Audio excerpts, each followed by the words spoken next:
You obviously have a very unique kind of aesthetic. What's that been like? It definitely doesn't feel comfortable walking into a room full of 1,000 pink dresses and you're the one black dress. Ashley Ballard! Ashley started making fashion content when she was just 17. They've been tapped by brands like H&M, Doc Martens, and Ray-Ban. So many fashion influencers can end up looking like carbon copies of each other. So Ashley really stands out from the crowd. I've been called a sellout. I've been called superficial.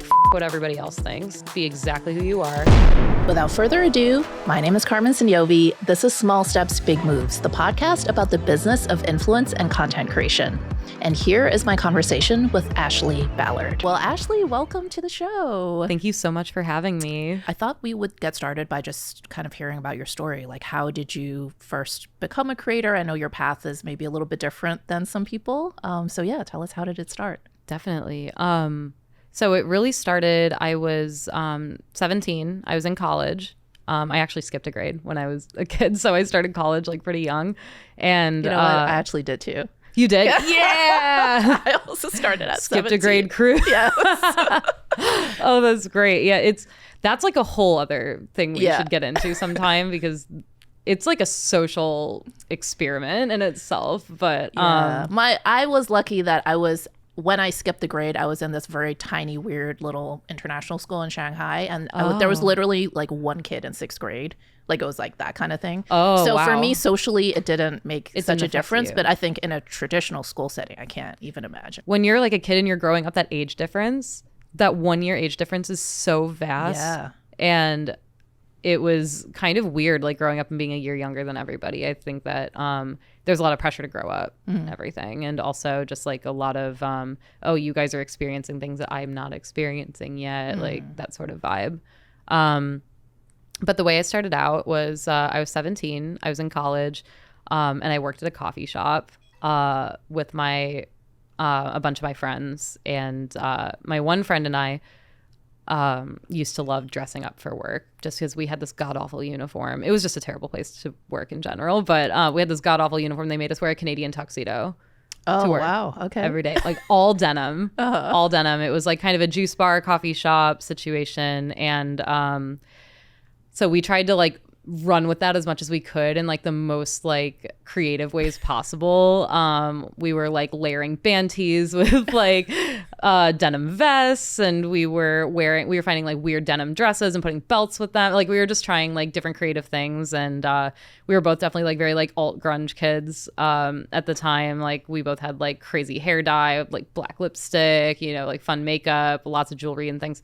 And every day people would come in and they would be like, you guys look so cool. Like, I love your outfits. Like, where did you get that from? And one day my friend and I were just like, we should just start taking pictures of this. We should just start like documenting what we're wearing, like to work or outside of work, and just like put it on a website. Like, would people be into that? And it's like, and that's when she showed me, like, this was in the time of like Lookbook, like Fashion Days, and showed me this website.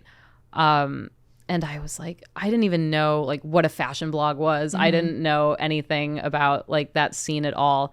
And I was like, this is so cool. I just want to like go outside and like take pictures. I needed a creative outlet so badly because I was extremely depressed and like recovering from a lot of like difficult things that were happening to me. And this was the first time that I finally felt excited and passionate about something. And we would go outside and we would like take pictures of each other. And I had never like taken like, other than like maybe like stupid pictures for Tumblr or like a selfie for my, like, I'm going to date myself a little, was a selfie for like MySpace or something. Like I was too young for MySpace, but anyway. Yeah, like, that's what I was thinking. Yeah, I was like one of those kids that shouldn't have had a MySpace account, but I was like, I want to be a scene kid. Like I was like 12, but so I had never taken pictures like that before, and it took so much practice. I still to this day like sometimes feel awkward about it, but it was just like the one thing that truly like lit me up inside. And it was fun spending time with my friend, and we were taking pictures, and it just started like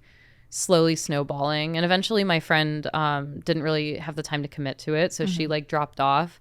And so you guys were doing it together. Together. Like a joint thing. Yeah. We started Closet Vomit together. Oh, and okay. We actually came up with the name because we were in a coffee shop like late at night after work. There was like a 24-hour coffee shop, and we had like little notebooks and like little colored pencils, and we were like drawing ideas, and we were like trying to write down a name. It's like, how do we come up with a name for this blog? And I'm like, well, I want something that's memorable. I want something that's kind of rhymey.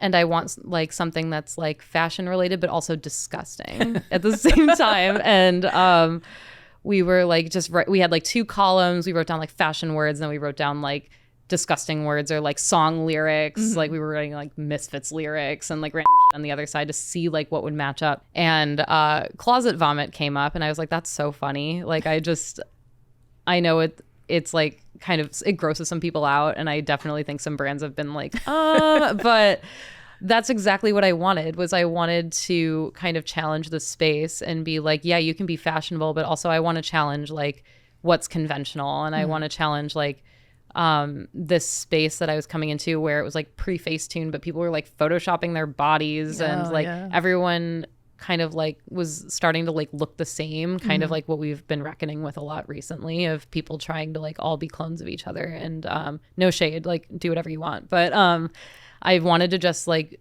I wanted to make a difference in that space. And so that name really meant a lot to me, and to this day it still sticks. Like I still like it, and usually I hate everything I've done in the past. So it's one thing that I'm really happy like stayed and is like really speaking to like the core of what I'm doing, which is showing people that like you can be different and you can be fashionable at the same time. And over time that just snowballed. Like Lookbook started noticing what I was doing, and they like gave me a lot of promotion, which pre-algorithm was like so much follower growth, you know. And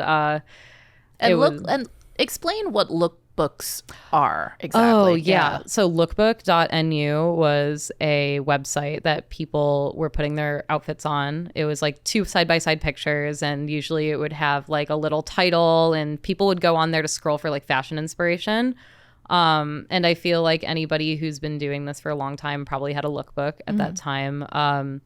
And it was just a way it was just a very lo-fi way of documenting outfits. It was definitely like a lot of the people from Tumblr like went over there to like post, they would cross post to both. Yeah. And eventually, like, I mean, it still exists, but it's definitely like, you know, become a little more obsolete over time, with the emergence of like Instagram being a more dominant platform, and people relying less on websites to share their stuff. But it was such a like beautiful community, and I to this day, I mean, I still have friends with me who I met through that community. And I think that a lot of those people who were on there are still like thriving today. And it's just a beautiful little like origin story for a lot of us. Like people will always call it like the lookbook days. And it's a piece of nostalgia for not only people who created on there, but also people who consumed the content also. It was just like this weird little niche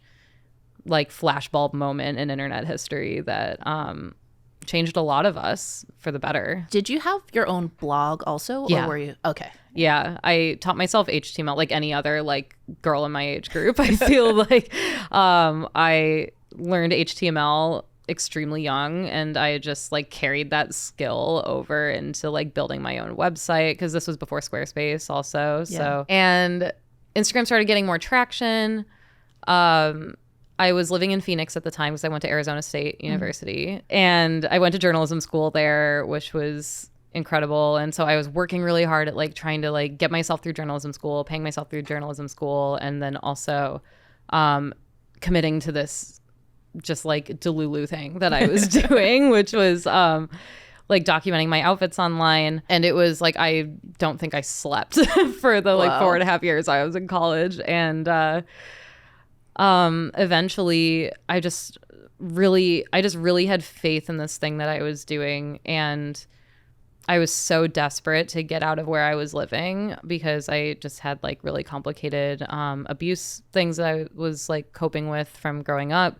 And also Phoenix isn't really an ideal place to be gay. So I was like, I need to get out of here. Like, I wasn't going to say that, but no, it's I was like thinking so true. Yeah. If you're gay and you live in Phoenix, I'm here for you.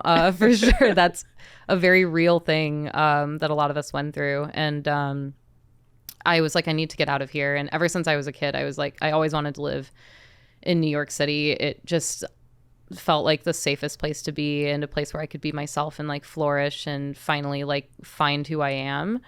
And so 2 weeks after graduating, I sold everything I had, and the very little that I kept, I put in a car with my Nana, and she drove with me on a road trip from Phoenix to New York. Oh, wow. Yeah, it was a really special thing, and she's been such a big influence on who I am and like how I've gotten here, and I'm so grateful for her.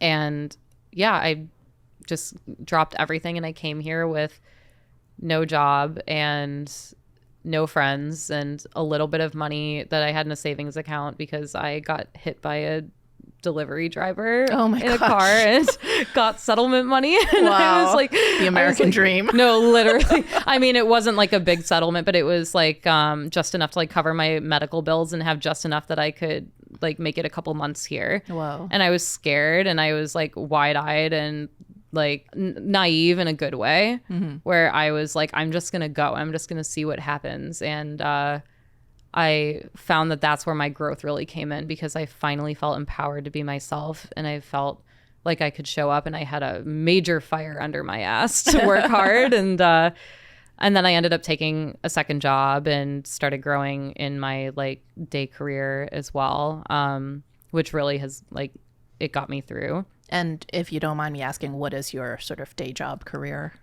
So my day job is I do social media, like creative direction and social media strategy for major tech companies. Okay. I won't say who, but that has been my career since I moved here. I started at a very small startup and grew there.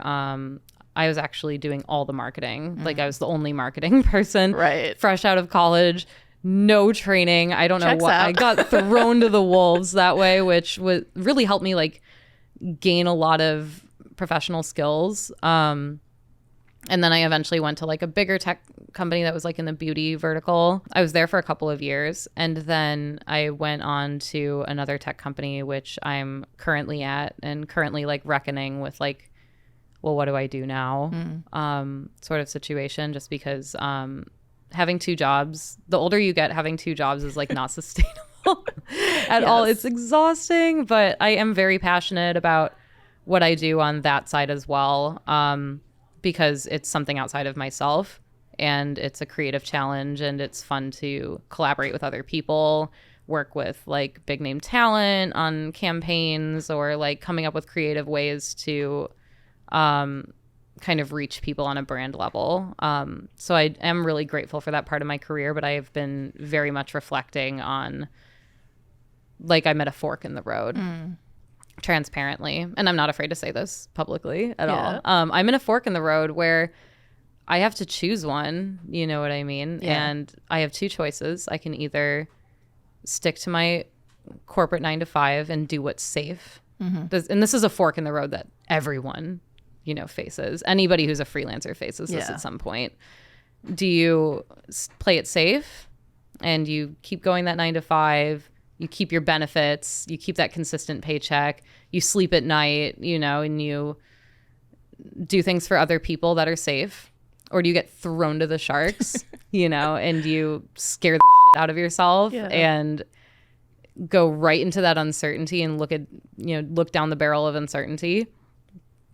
And for so long, I've wanted to keep that safe route because I was scared and honestly insecure in a lot of ways. And now I'm getting to a point where I'm starting to really have more faith in myself, like thanks to like the friends in my life who have been supporting me creatively and with helping me out on that side. And thanks to like my girlfriend who's been so supportive and amazing, my family, like I'm starting to feel like it's time to take that scary jump, get thrown to the sharks, like, you know, and take that risk.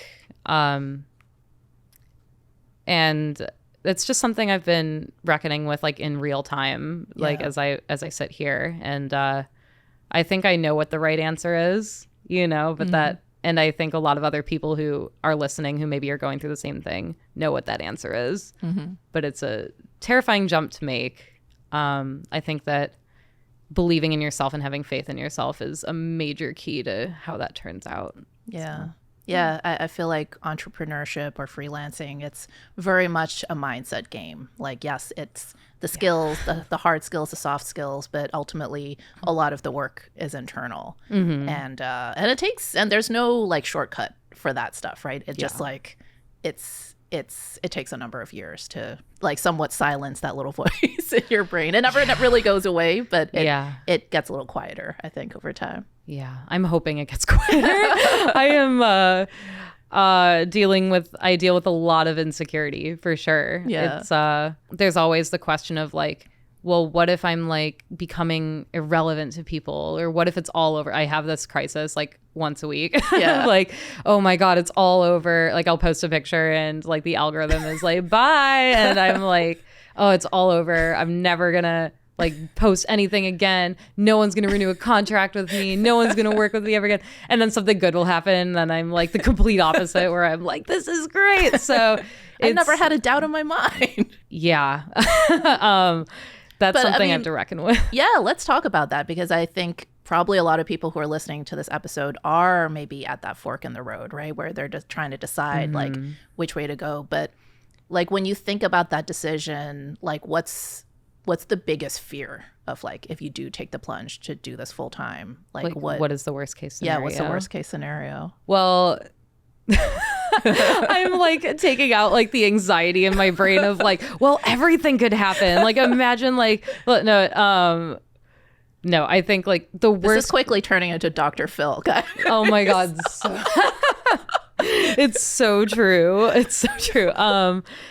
It definitely, I have like worst case scenario problems. Like, did you ever watch A Series of Unfortunate Events, that movie? There's a character in that movie where she's like afraid of everything and it makes her unable to function, and they're like trying to touch a doorknob and she's like, but what if it shatters into a million pieces, and like or I don't know, she's like, what if my home like collapse, like I don't know, I think her home collapses in the movie actually. I don't know, it was so long ago, but that's besides the point. But there was this character who would like go to the absolute extremity of like, but what if this happens and what if this harms you? And sometimes my brain is that person, like especially like as someone with like post-traumatic stress disorder and with generalized anxiety, it's like that's always a voice I have to shut down in my head. So honestly, when you think logically and you take yourself out of the equation, you think about what's the very worst thing that can happen when you make that plunge.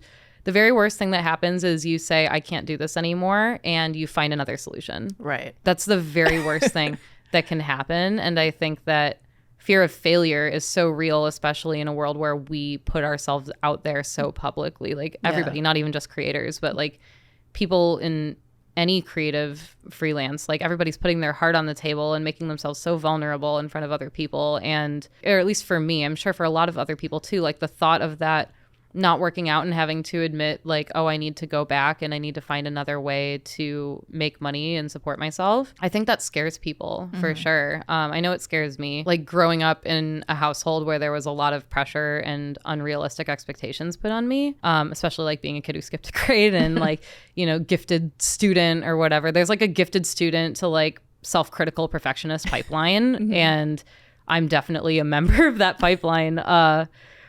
And so the thought of failing in front of people scares me incessantly. And I think that that's affected me on a psychological level, where I've had to step back and like learn I need to compartmentalize my job from my identity.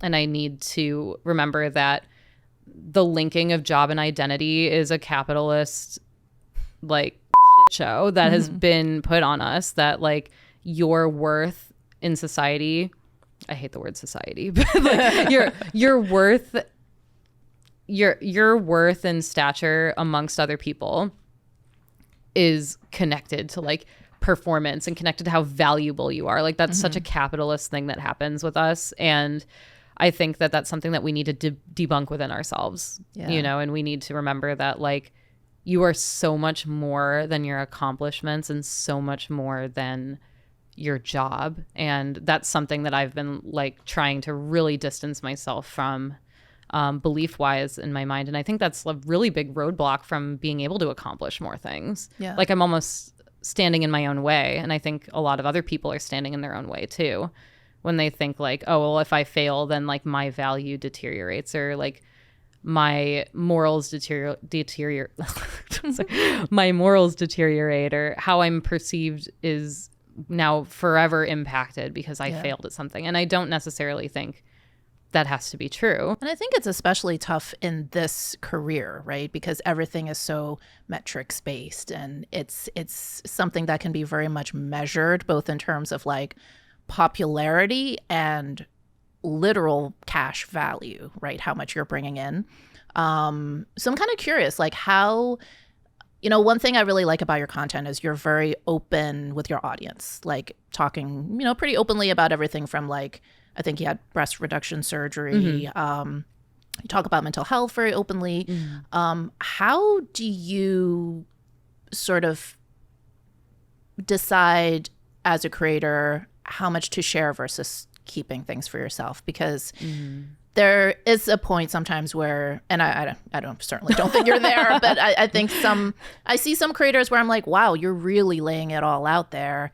And sometimes I wonder like how much is left for yourself, Yeah, that's something I've actually navigated a lot recently, because I think that one of the reasons that people were drawn to my content was because I was so on the table, like heart on the table about everything. And I overshared a lot, which I'm okay with, because I think that someone needs to break down that barrier of like, someone needs to humanize this job. You know what I mean? So I'm definitely okay with sharing parts of myself. I think that that's what makes me so intimate with my audience. And that's what gives me such a deep connection to the people who follow me, is like people knowing that when I'm like at an event and I'm like wearing some crazy outfit, like it's not just, that's not the whole picture.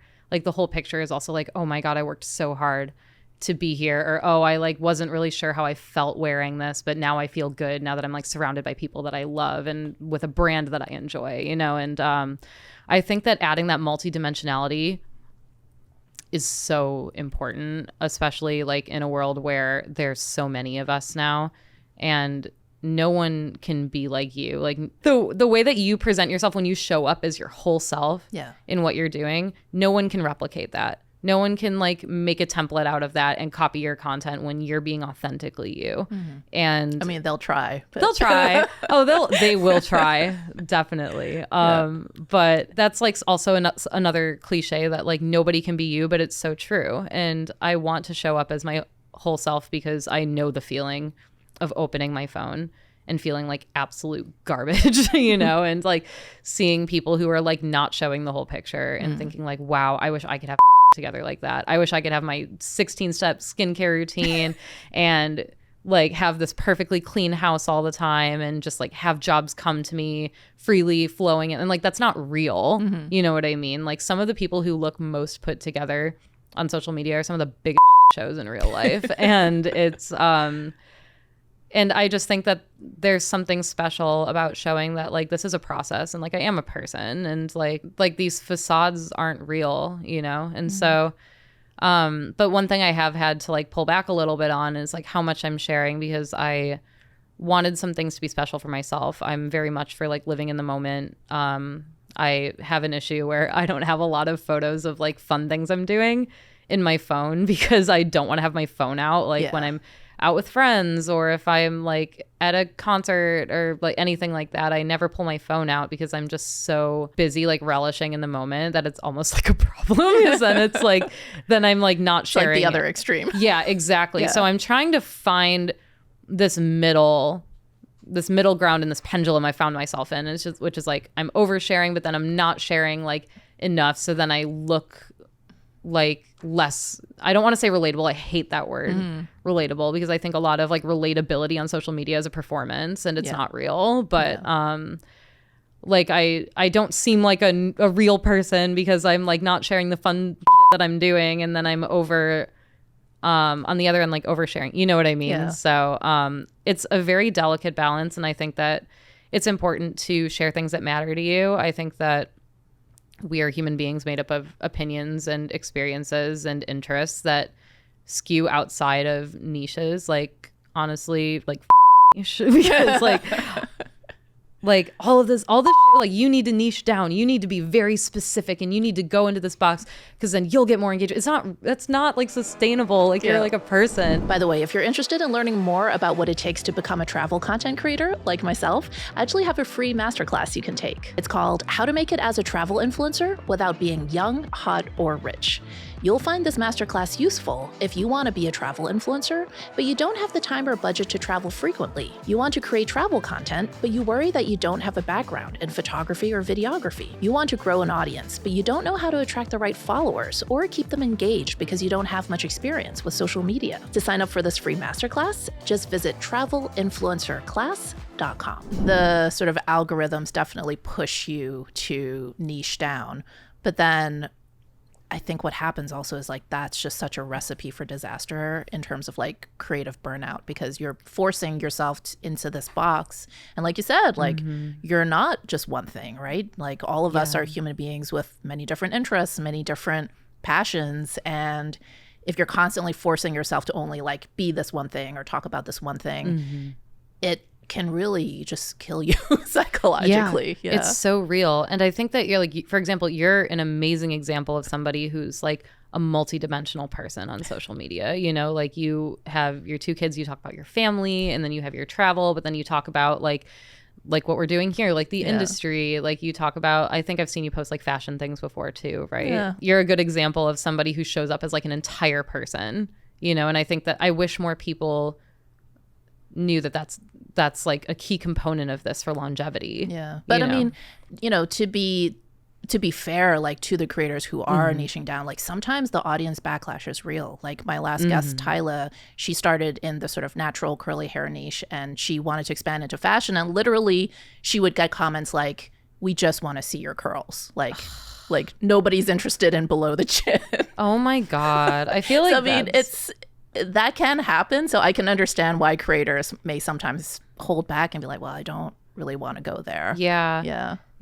I think that people should just be happy for other people. I agree. You know, like, and also like there's so many ways to tie in like self-expression and fashion with hair. Yep, exactly. Like, those things go hand in hand, especially Absolutely. like if you are showing like unique hair patterns and like something that like people need, like there needs to be more visibility for things like that in fashion. So like what she's doing is actually a really like impactful and groundbreaking move, and I think that people should love that more. Yeah, for sure. but I do think that you know, sometimes audiences can love our audiences, but sometimes audiences can be very demanding, but in the way where they followed you for that one thing that they really needed, and sometimes they just don't want to see you doing anything else.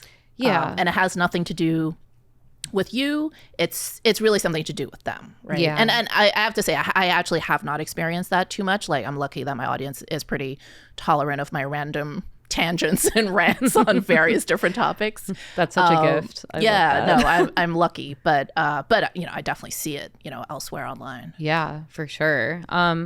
I feel really grateful for my audience because I think we have like definitely like a cult audience community going on, and a lot of people have been so supportive of like the reality that like people change, and like I've changed a load, like to say the least, and a lot of people have stuck around, which I'm really grateful for. But I mean, I have gotten like backlash too. I've been called a sellout. You know, I've been called like superficial. I've been called a self-righteous twat. That's my favorite hate comment of all time. I actually printed it on a t-shirt because I loved it so much, because I'm like, oh, you think I'm opinionated and I'm not nice about it. Right. That's such a compliment. Yes. Like you know, but yeah, self-righteous twat. That's my favorite hate comment ever. But you know, people have had a problem with me owning the fact that I'm changing.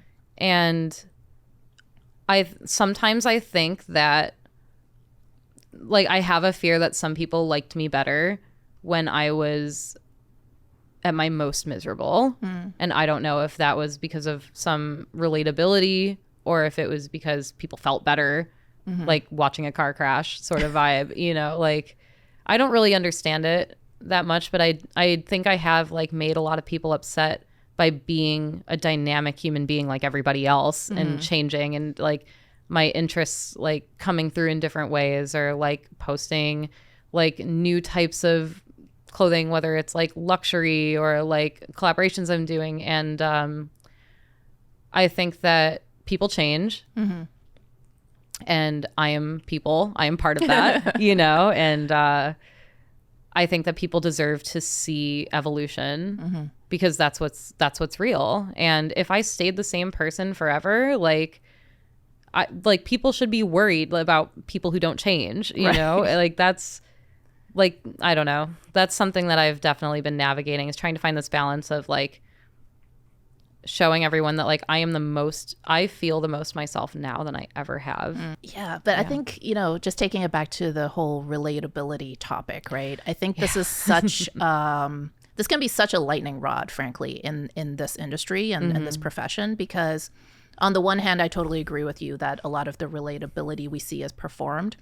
But on the other hand, I also kind of understand why some creators sort of end up doing that, because their audiences are not accepting of the change. And I think there is this weird cycle, I guess, that happens sometimes in the life cycle of a creator, where they start out kind of maybe like financially not doing very well. And so the way they go about their content is in a certain style because they're dealing with these constraints, right? And then whether that's like, you know, in my world of travel, like maybe you're like a backpacker, you know, in fashion might be like thrifting or whatever. And then as you become more established as a creator, then obviously, you know, financially you start doing a little bit better, and then that opens up more options. And then now you can do other types of travel or do other, you know, incorporate a bit of luxury into the fashion.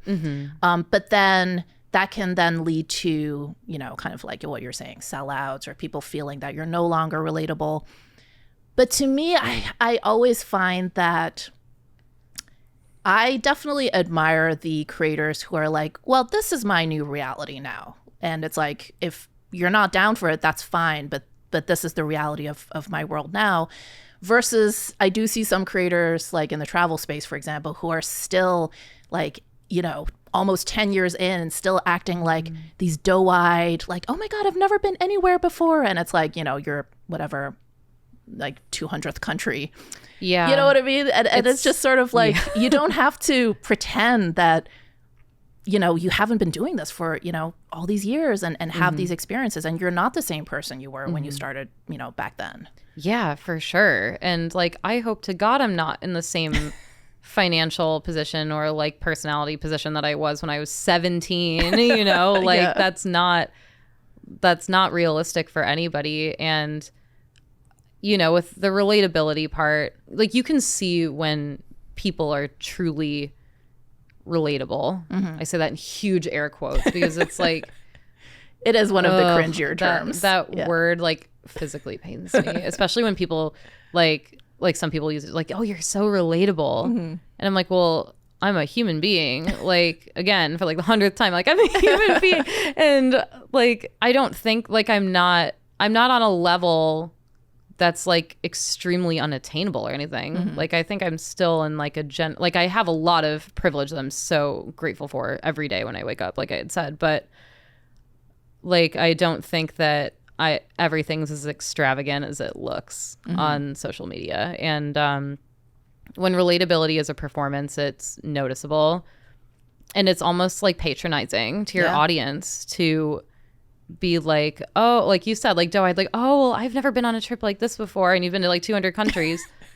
Like, just say like, oh, I've been on stuff like this before and this is really cool. Like, let's talk about it, you know? And I do admire the people who stand up and say like, this is my reality now, and if you don't like it, like that's fine, because this is me being true to myself. I think a really good example, obviously totally different industry, totally different level, but a really good example of this is Doja Cat.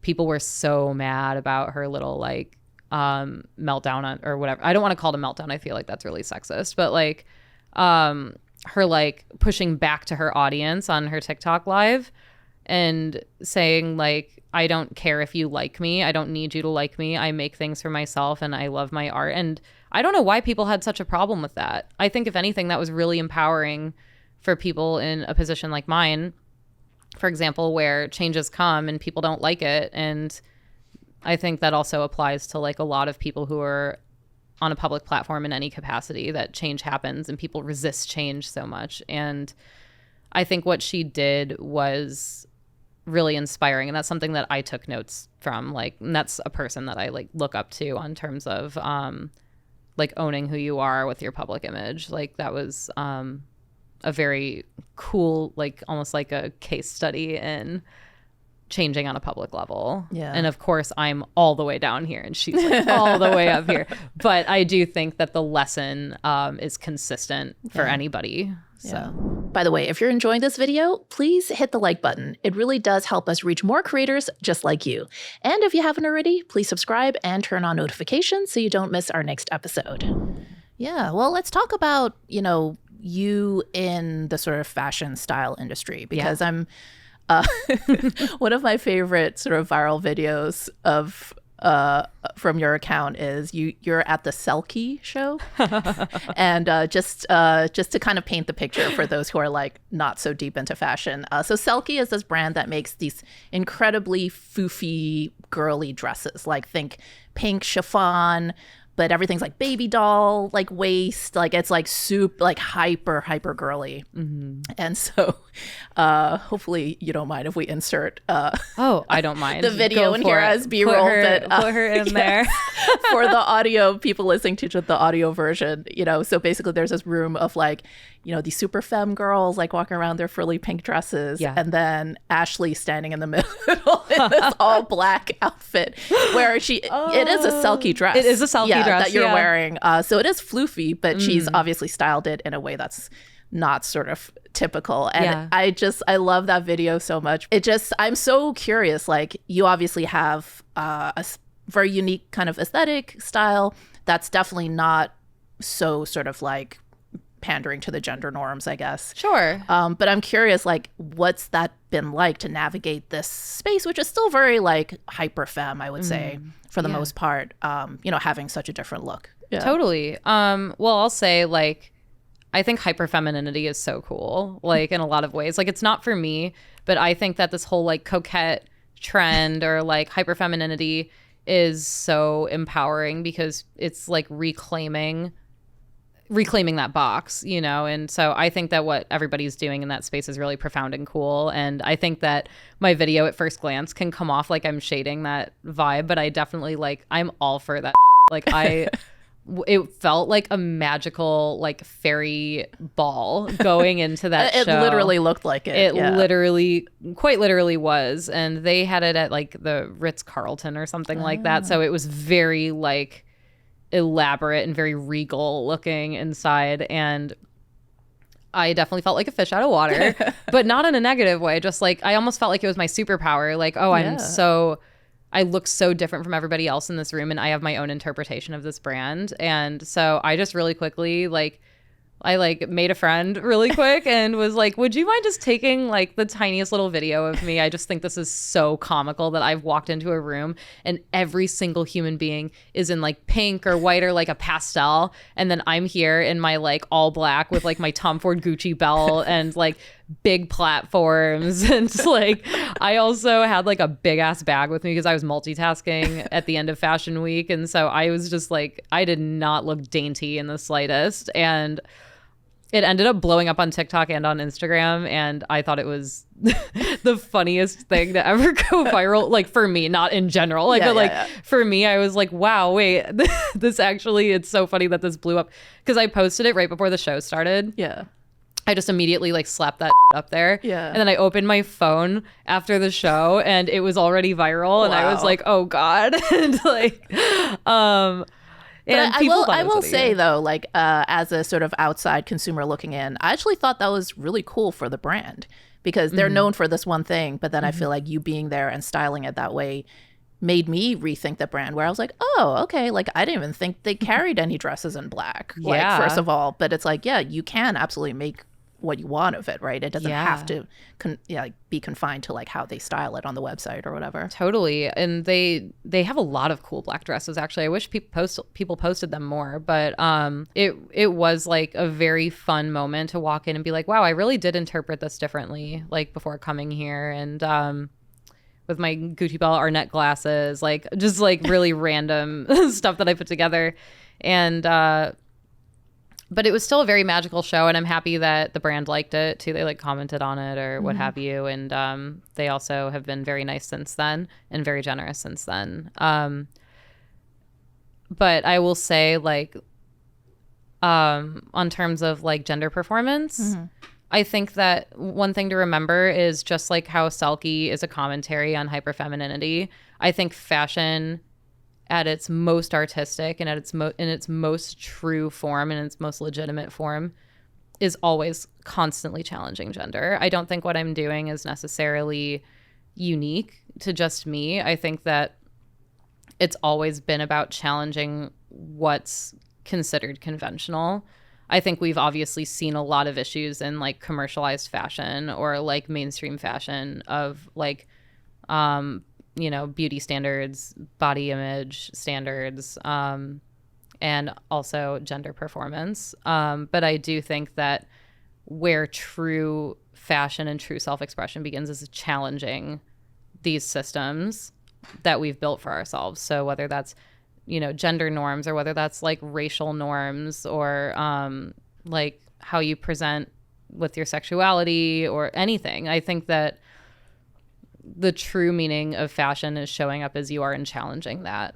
And I think that we're entering a very exciting era of fashion where that's starting to pick up even more traction. And we're starting to see more diversity in those commercial spaces. And whether it's always done ethically or in the right way is definitely, that it's not consistent, but I think that real change is happening, and it's because true fashion has always been challenging that and building the foundation to see more change in the commercial space. But I will say, like, showing up as who I am has always been a superpower. I look at it as a very positive thing that I have to contribute. I never feel like lesser than or inferior to anybody else because I show up the way that I do. And I mean, I think that Selkie video is just like one piece of proof that, you can show up and be different, and it can be celebrated. You just have to own it, and that's the scariest part for sure. Because it definitely doesn't feel comfortable walking into a room full of 1,000 pink dresses and you're the one black dress, and everyone's like looking at you like, are you lost? Did you sneak in here? I know that there's a lot of misconceptions that people have about influencers. But yeah, I mean, what assumptions do you feel like people make about influencers when it comes to money, either what they're making now or what they had, growing up? And, what do you think people should know about like the reality of that? Yeah, for sure. I think that there's a lot of grand assumptions about people having money before having like money from the internet, if that makes sense, which a lot of people do. A lot of people buy their way into this. A lot of people rack up a credit card bill to get into this. Like, I definitely know some people who like what you see online and what is reality are not necessarily lined up. Like, we shouldn't feel uncomfortable talking about money. I don't think that you necessarily have to disclose publicly what you're making. I mean, there have been times where people are like, "What is your rent?" And I'm like, what? How does that benefit you? Yeah. You know what I mean? I mean, I do think it's important to disclose, like in a workplace. I think salary transparency is very important, and I think that also applies to creators as well. And there's a lot of really great crowdsourcing out there that's given us information, right, on if the pay is consistent or not. But I do think that there is a grand assumption that influencers are rich, and a lot of them are, whether it's like they were rich innately or they became rich off of what they're doing. But I guess what I'll say is that there's money to be made, and I think that the money to be made doesn't always end up with the right people, because visibility is obviously like difficult for like emerging creators, and sometimes like your value is higher in those people versus like someone who's more like a spray and pray marketing tactic, but yeah, I guess not everything is how it seems. I'm somebody who started from the bottom financially. in adulthood, like started from the bottom financially, with not having a place to live, having sex with people for a place to sleep, which like if you haven't had to compromise in order to have basic needs, like I don't care about your opinion, that's something that I have to constantly tell myself. Like if people have speculations about what I come from or how I have things or where I am now, I always just try to remember, I'm like, a lot of the people who are yelling at me right now have never had to compromise, but a lot of people have too. And like, those are the opinions I care about. Yeah. Like if you have an opinion on me or you want to like give me feedback and you have gone through hard shit and you've seen hard shit, like those are the opinions that I cherish and value and that I want to listen to.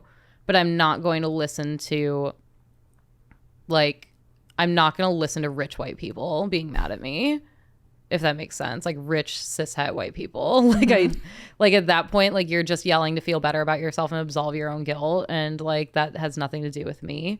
But on terms of the financials, everybody comes from different backgrounds, and I think that anybody who shows up and works hard in this space, I have respect for, as long as they're honest and real about how they got there. Like if you're rich, just own it. That's so much more respectable than like pretending to be relatable. Like that's like that's so much more respectable. Like there are people out there who are rich and they started that way, and if they own it, I'm like, no one can be mad at you. And I also feel like it would be interesting to hear about the reality of that, right? Because I feel like there's going to be interesting issues that they have to deal with that, people who are, lower middle class don't have to think about. So I feel like the content could be good from that if approached the right way, where it's not just like, like throwing dollar bills around, but, 100%. Thoughtfully. 100%. And I think that like, like I said before, like not everything's as glamorous as it looks.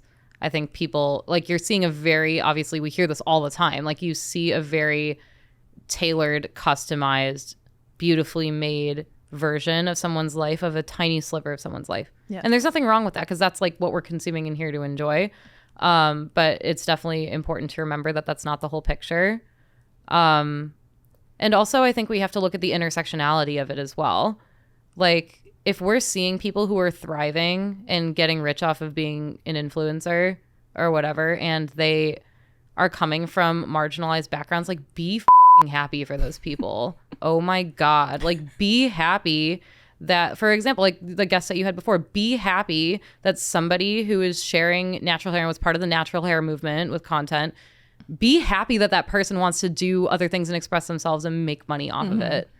Like people are directing their anger in the wrong direction, like tenfold. It's insane to me. Like, and that's why we aren't making, like, we're starting to slow down and plateau on progress, is because there's so many people who are focused on being performative on social media and absolving white guilt or absolving like any other sort of like internal battle that they're having with guilt. They're trying to absolve it by leaving hate comments in the wrong places, and it's only making this worse, if that makes sense. But I think that like if people are happy, just let them be happy, and like unless they're causing some sort of harm or they're displacing other people, or like that's where we should be having accountability. We should be holding people in positions of power who have the ability to make change. Those are the people who should be facing accountability, not some random person on your TikTok feed that you saw they had a nice bag, or you saw that they went on like a luxury vacation and then you're like mad at them. You know what I mean? It's I don't know. I just think that if we're going to dismantle these systems that have been built around us to keep us all like clawing for like basic needs and trying to have like that small ounce of feeling like we're thriving, like we should be taking all of that anger that we feel when we see other people, like that jealousy and anger that people feel, that should be directed towards people who put systems in place where getting anything enjoyable is a challenge. I think that it's definitely very fashionable to hate on influencers, right? Yeah. And I'm kind of curious what you think about that. I mean, I think we both agree that there are certain corners of this industry that where the hate is quite warranted. But what do you think it is about influencers that seems to spark such strong emotions, like in both directions? And you also have the sort of hyper parasocial relationships that exist. And then you have the people who, are just love bashing influencers. And I think, probably most people are somewhere in between. But yeah, why do you think influencers spark such strong emotions in people? Because it's a women-dominated industry, and because when we see women in positions of power that don't rely on men, that freaks people out. And not just women. I mean, like all non-men, because like I technically don't identify as a woman. So I guess I'm also part of that equation. Yeah, I think that a lot of the hatred of influencers is rooted in sexism, a lot of times rooted in racism as well. I think it's also, to people's credit, also with hating influencers, like it's easy to hate people when there's a screen between you. And it's easy to hate people you don't know, that you never have to see or like experience accountability from. And I think that a lot of us are exhausted, and maybe it's an outlet. I think that it's a cathartic outlet for some people to hate something they don't understand and to project onto a person they don't know. And that's where the parasocial comes in too, right? Like people think they know your whole story because they consume so much. And to people's credit, I feel like that's a natural that's a natural path for your brain to go down. That's a natural rabbit hole, because we are not wired to consume what we're consuming at all. And like when we're seeing people on a screen constantly, like our brain probably, I mean, I'm definitely not a neuroscientist. I only minored in psychology. So I can't really speak to this on a scientific level, but I don't think that our brains are wired for understanding people that we see on a daily basis but don't know. Interesting. And I think that people just have like very misplaced frustration and anger. And I think that it's easy to see women and non-men or non-white people or, anybody in any sort of marginalized experience like thriving. And for some people to have some like internalized hatred towards groups of people and then project that, and I think that that's something that people need to work through. And I understand that this is a new industry. It's an infantile industry that's still finding its footing and still trying to, like, there's nothing that's like really regulated, you know what I mean? At the end of the day, like we're just now starting to like pave what this industry is going to look like in the future. And there's so much uncertainty with it. And I think that maybe a growing pain of this industry existing is navigating, separating your feelings from how you express yourself on the internet. I'd say like this is I don't know. I'm somebody who's had to work extremely hard to find resilience in the face of like people hating me and I don't know them, I don't think that I have like widespread hate. At least I'd hope not to. But I've seen some not pleasant things that have been said about me, and I can't even imagine that on like a higher scale, like people who are bigger than me, like more public facing than me. Some people, I know some people deserve it, and some people deserve public accountability, and some people say some really stupid shit and do some really awful shit, and they deserve to be held accountable. But I have a lot of empathy for people who are just figuring themselves out and putting themselves out there and putting their heart on the table and getting met with inaccurate like responses, I guess, like people making assumptions and having that parasocial, like, I know everything about you, even though they know like this much, Yeah. What advice do you have for up and coming creators? And I think especially I would be curious to hear from you, less the sort of business strategy and all of that, though feel free to share.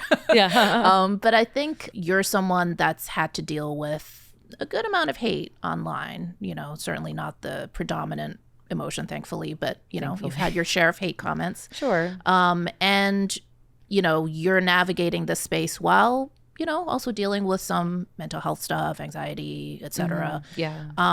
For someone else who is interested in getting into this field, but maybe who is worried about like, what's the mental health impact of this? Like, what would you say to them? Is it still worth pursuing? How can they go into this with open eyes, I would say? Yeah. I would say if you really, truly at your core love it and all of the negative side effects of putting yourself out there feel worth it to you, then chase that with your whole heart. Chase that. But if you feel like this is something that could create more negative impact on your life than positive, I would encourage people to think twice. I love what I do. I'm so grateful for what I do. And I think it's a privilege and it's fun and it's, I just never could have even imagined being able to do this on this scale. But I would say if I were a creator, if I were starting from the bottom now and I wasn't a creator and I probably wouldn't have done it.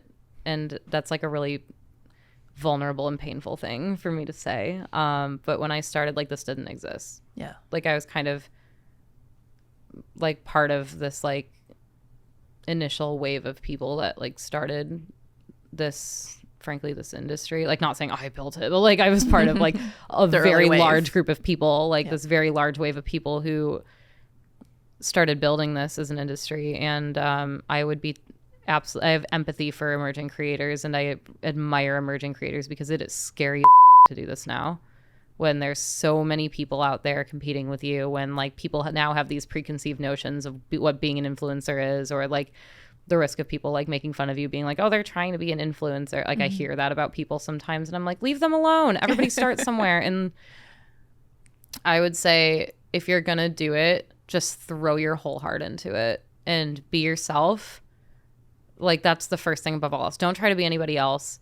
Don't like go online and compare yourself to other people and say, I'm going to replicate this trend, or I'm only going to do trends, or I'm only going to do like audios, like trending audios. Like, no, I think that as this industry grows even further, I think that the most valuable thing is your individuality. And that's something I've been wanting to talk about a lot more. I'm actually like currently like working on a book. Oh. Which I probably shouldn't talk too much about. But I am currently working on a book that kind of targets some of those themes. Yeah. And sorry, I'm like so emotional like thinking about this because it's just like it's such a crazy, we've just come such a long way and it's so crazy to me what this industry looks like now. But I would say like if you want to put yourself out there and do that, show up as the most unique, authentic, amazing version of yourself that you already are, because you don't have to buy anything or look a certain way or have anything cosmetic done to you. Like you don't have to do anything beyond what you already have right now to stand out and be special and be entertaining to people. And that true authenticity is what's going to break down this like relatability complex that has been built up with this fake relatability. And this is something that I reckon with every day too. It's hard to be yourself when there's so many expectations put on you. And like, just don't like what everybody else thinks. Be exactly who you are. And I don't know. I think that's it. Like, honestly, I think that is like the secret sauce. Everybody's looking for these algorithm tricks and like, what's the trending thing to do? What's the cool thing to do? What should I buy? What should I wear? How should I like what makeup should I buy? Like all of these things. But no, the answer is that you already have it. And that's what people want to see. And yeah, I don't know. Yeah. And I think that when you are able to show up authentically as yourself, that that's when people really connect with you and they'll feel seen in some way. And I think that's the really powerful thing. I was talking on my Instagram stories recently about, sometimes when you make sort of lifestyle content, it doesn't feel like that deep, right? Like there's other people, saving lives and making the world a better place in a very tangible way. But I think even as, if you're making content about, whether it's like travel or style or beauty, you actually don't know the impact you're having on the other person. And I think as creators, sometimes we do hear those stories. But yeah, like you never know how, whether it's like seeing you showing up as yourself, how that really validates someone else. You don't know how that little like insignificant tip that you didn't think was a big deal really can like make their life so much better or give them that boost of confidence at a time when maybe everyone around them was making them feel horrible about themselves. Like, I think that there's a lot of power in this type of content, and that may not seem that way on the surface, but once you do this for a while and you start hearing those stories, you realize, oh no, like that's really what makes it worthwhile. Like it's not just about the sort of surface level stuff of like the pretty clothes or the pretty places to travel to. It's really how you're resonating on a deeper level with people, I think. Absolutely. And I keep thinking about your previous guest and when she shared the story of the father who was just trying to figure out how to do his daughter's hair. Yeah. Like that is such a like powerful piece of this, right? Is knowing that there are people who can feel less alone by you showing up authentically as you are. And I love reading messages about how things have helped people for the better. Especially with the collision of the mental health part as well. It's incredible to connect with people who are like, oh, I felt like so shitty about myself because I'm like dealing with like my gender, I'm grieving, or I'm like suicidal, and like people who have come to me and said like, I've just been trying to like see the beauty and value in myself, and like seeing somebody else show up and be different and own that has like helped me. And like, that's like, I'm not going to cry on the show, but like, that's what this is about. It's not about us like being seen. I mean, for a lot of people, maybe it is, but like there's a lot of us here, I think, who know that this isn't about being seen. And this isn't about likes and trends and who has the nicest whatever, it's at the end of the day, like this is being consumed by people. Those little numbers in your phone are human beings and they're people. And like we all need to get through our days, and like life is hard, and if I can be that millisecond in somebody's day that makes it a little bit easier, then I've done my job. All right. Well, on that note, thank you so much for coming on. This was amazing. This was such a privilege and such a pleasure. Thank you so much for having me. Thank you. So this is actually the final episode in season 1 of Small Steps, Big Moves. However, we will be coming out with some bonus episodes leading up to our next season. So stay tuned for those. And here's another episode recommendation for you. What's it like to break out of the natural hair niche and into the beauty and style brand deal big leagues? And how do you avoid being cast as the token black or brown girl on a campaign? Check out this video where I interview beauty and style influencer Tyla Loren Gilmore. Thanks for watching, and I'll see you over there.